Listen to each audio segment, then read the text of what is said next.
শাশুড়ি আর ননদ আমাকে ব্ল্যাক ম্যাজিক করে আমার পুরো সংসারটা শেষ করে দিল। আমার নাম প্রিয়াঙ্কা।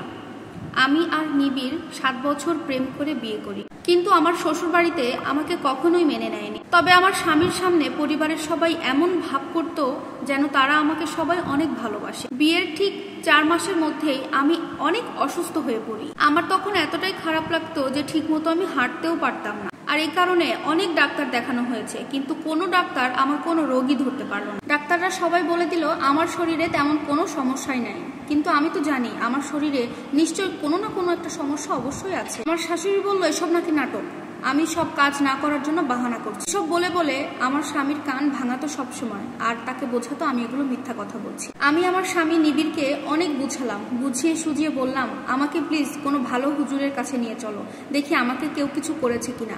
ডাক্তার কোনো রোগ খুঁজে পাচ্ছে না, কিন্তু আমার শরীরের মধ্যে এতটুকু ভালোও লাগে না। আমার কথা শুনে আমার স্বামী হাসতে লাগলো, বললো এখনকার যুগে আর এসব কেউ করে না। তখন আমি ওকে বললাম এগুলো কিন্তু কোরআনে আছে, এগুলো অনেকেই করে থাকে, তুমি প্লিজ আমাকে নিয়ে চলো।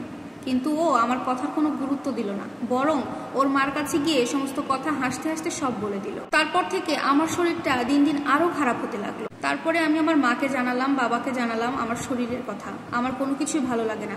তখন এটা জানার পরে তারা আমাকে এসে তাদের বাড়িতে নিয়ে গেল।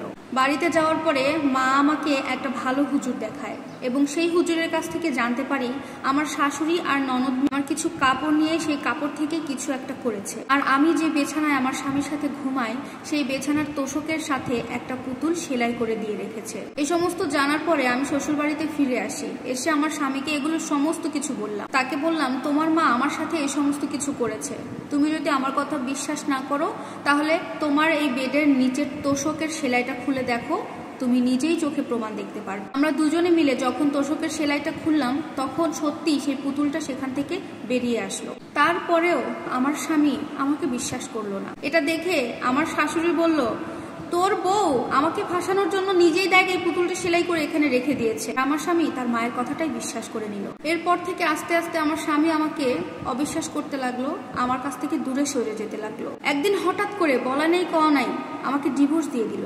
কোনো কিছু বুঝে ওঠার আগেই আমার জীবনটা শেষ হয়ে গেল। এখন আমি কানাডাতে আছি, নতুন করে জীবনটা শুরু করেছি। আর নিবিড় তার বাবা মা তাকে যে মেয়ে পছন্দ করে দিয়েছিল বিয়ের জন্য তাকে বিয়ে করেছে, আর সেই মেয়ে 1 বছরের আগেই তাকে নিয়ে তার মা বাবার কাছ থেকে আলাদা হয়ে আলাদা সংসার করছে। শুনেছি এখন নিবিড় নাকি ওর মা বাবার 1 ফোঁটা খোঁজ খবর কিছুই নেয় না। আর আমার ননদকে শুনেছি তার শ্বশুর বাড়ি থেকে তাড়িয়ে দিয়েছে, তারও ডিভোর্স হয়ে গেছে, এখন সে তার বাবার বাড়িতেই থাকে।